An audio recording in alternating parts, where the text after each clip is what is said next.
Баршаңызға сәлем, құрметті оқырман. Қазір мына жаз мезгілі бізде кишечный инфекцияның уақыты басталды. Яғни қазір мына жеміс жидек, қауын қарбыздың барлығының пісіп тұрған уақыты, және де балаларда көптеп кездесетін нәрсе ол баланың ішінің өтуі.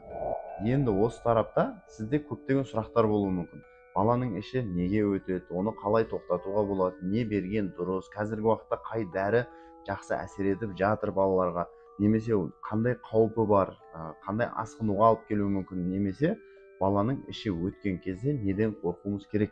Осыған ұқсайтын көптеген сұрақтар маған келіп те жатыр жекеме.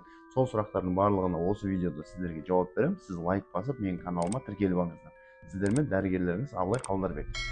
Енді балалардың іші өтуі, яғни кишечный инфекция, бұл дегеніміз не? Сыртқы ортадан ішекке, яғни бастап қоздырғыштың келіп түсуі.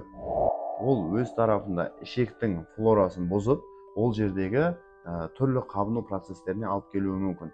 Тіпті асқынуында ол дизентерия дейміз, немесе ішектің шырышты қабатының бүтіндігі бұзылып, бала тіпті қанмен іші өтуі мүмкін. Іші өту ол былай айтқан кезде көп кездесетін, көп аналар аса бір назар аудара бермейтін нәрсе. Неге? Өйткені енді бала болғаннан кейін іші өтіп қалады ғой деген сияқты сұрақпен көп балаларда асқыну болып жатады. Яғни гемолитико-уремический синдром дейді, яғни бүйректің қызметі бұзылып, бала тіпті зәр бермей жататын асқынуларға дейін алып келеді. Әрине бұл ең қорқыныштысы, ал бұлай қараған кезде іш өтудің өзі түрлі қиындыққа алып келуі мүмкін. Мысалға баладағы сусыздану неден болады? Өйткені бала тоқтамай іш өте бергеннен кейін организмдегі электролиттердің бәрі сыртқа шығып кетеді. Яғни калий, магний ағзаға керек компоненттің бәрі сыртқа шыққаннан кейін баланың ағзасы әлсіреп, сусызданып, құрғап кетеді.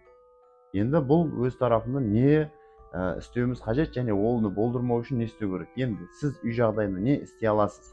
Егер сіздің балаңыздың іші өтіп жатса, үй жағдайында сіз регидронды суды бастап көп мөлшерде бере берсеңіз, сіз ешқандай қателеспейсіз. Неге? Себебі сіз регидронның құрамындағы электролиттер, микроэлементтер ағзаға толықтыру арқылы сіз балаға көмектесіп жатырсыз. Екінші міндетті түрде жасалу керек нәрсе ол дәрігердің кеңесі. Не үшін? Себебі балада бактериальный кишечный инфекция болуы мүмкін, вирусная диарея болуы мүмкін, функциональное расстройство, яғни ас қорыту жолының функционалды бұзылысы болуы мүмкін, немесе дисбактериоз болуы мүмкін. Оның себептері, белгілері өте көп. Барлығын бір дәрімен, бір әдіспен емдейді деген нәрсе ол қате. Сол тарапта сізге дәрігердің кеңесі балаға дұрыс диагноз қойып, баланы дұрыс жағына қарай емдеуге көмектесетін бірден бір құрал. Енді сіз дәрігерге жүгінген кезде міндетті түрде баладағы майда еленбейтін белгілерді айта өтіңіз. Яғни болады, мен көп жағдайда байқаймын, ондай аналар өте сирек.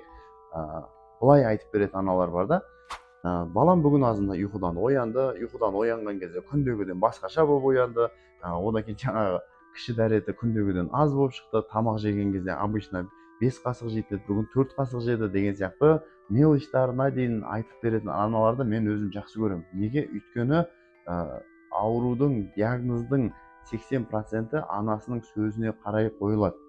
Сол себепті сіз егер балаңызда қандай да бір симптомдар болса, бұл іш өтуге байланысты ғана емес, кез келген басқа ауру, температура, рвота, баладағы әлсіздік, басым айналып жатыр, аяқтардағы ісу, қандай белгі болса да, сіз дәрігерге мұқият бүге шігесіне дейін еш нәрсені жасырмай толық жеткізуге тырысыңыз. Сіз неғұрлым толық айтып бересіз, балаңыздың диагнозы соғұрлым толық қойылатын болады.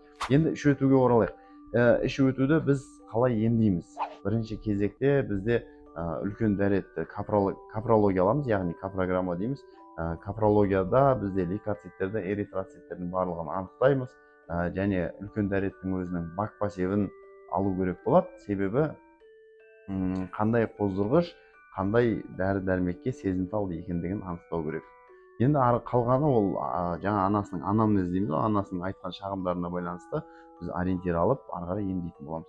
Енді егер сіз қазіргі сезонда балаңызда осындай нәрселер кездесіп жатса, іші өтіп жатса, егер сізде емдеу қиындық тудырып жатса, мен сізді өз консультацияма шақырамын, келіңіз, мен міндетті түрде сіздің балаңызды толық осмотр жасап, толық диагнозын қойып, сізге мүмкіндігінше қарапайым тілде, түсінікті тілде не болып жатқанын, қалай болып жатқанын, ненің әсерінен болып жатқанын толық түсіндіріп, балаңызға қажетті ем домын жазып беремін деп сізге толыққанды айта аламын. Және де естеріңізге сала кетейін, қазіргі уақытта біздің медициналық орталықта процедурный кабинет, яғни арнайы балаларға арналған процедурный кабинет тәулік бойы жұмыс жасап жатыр.